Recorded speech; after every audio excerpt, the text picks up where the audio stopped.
Ну что, моему мужу стало чуть получше. И мы начинаем оборудование спортзала. Тут мы сейчас повесим балетный станок. Тут будет полка для музыки и разных мелочей. Вот. Напоминаю, что для полки мы вот такую доску купили. Сейчас будем вешать, все покажу. Взяла этой ручки, прибивает крючки для полочки. Она вот тут у нас будет. Там будет стоять музыка. Ну и на нее можно будет положить разное оборудование зала, всякие резиночки, все остальное. Ну что, полочку мы повесили. Сейчас будем балетную стойку вешать. По-моему, хорошо. Процесс идет.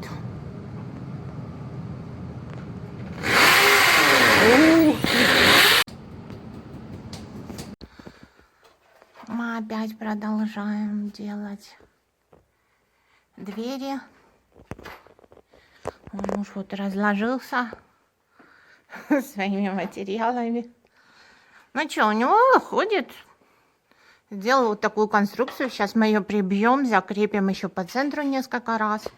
И нормально двери привесим. Не будет видно этого всего бардака. Ведьму давай сюда. Подружку. А, наша декорация на Хэллоуин. Здрасте всем.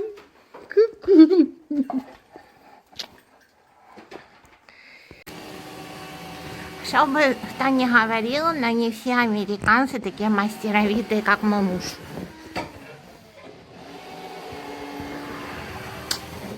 Вот такая вот история.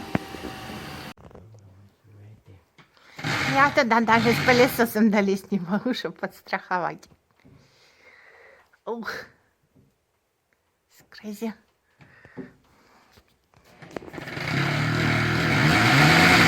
Делаем дело. Результат того, что мы доделывали. Последние двери муж вешал без меня. Я выходила с ребенком погулять. Ну, в общем-то, так хорошо вышло. Еще нужно аэро-йогу повесить.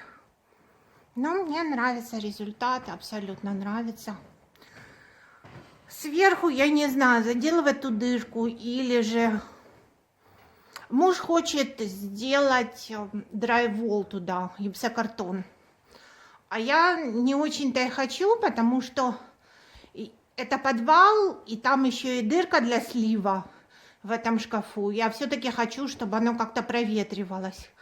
Может быть, какую-то решетку туда сделать или что-то интересное, но чтобы дырочки остались, чтобы там была все-таки вентиляция. Ну, конечно, можно оставлять и дверки шкафа открытые. Но они, конечно, мы вниз только с одной стороны, где новые двери мы покупали, там приделали к новым дверям, просто там такая конструкция, что нельзя без направляющей нижней. А тем, которые мы покупали с рук, там, наверное, должна быть просто такая пластиковая штука посередине на каждом стыке.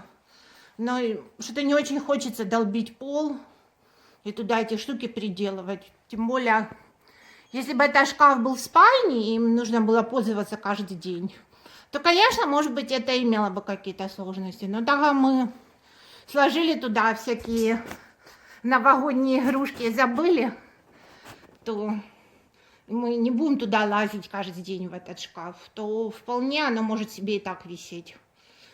Еще нужно чуть-чуть дверь поправить. Вторая дверь от вот этой вот стены чуть-чуть криво висит. Ну, а так, в принципе, хорошо уже продвигается.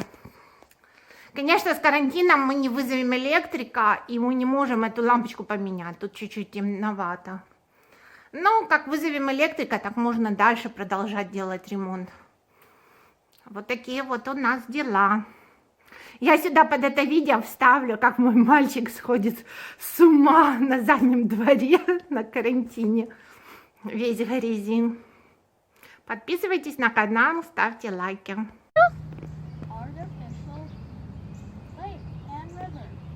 Это твой artificial lake? Yeah, look, there's a worm.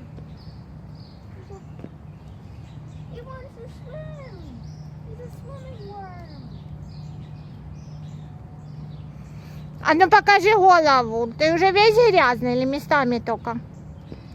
Чуча. Платон, как бы дождь идет, ты весь грязный. Может, пора домой заходить? Нет?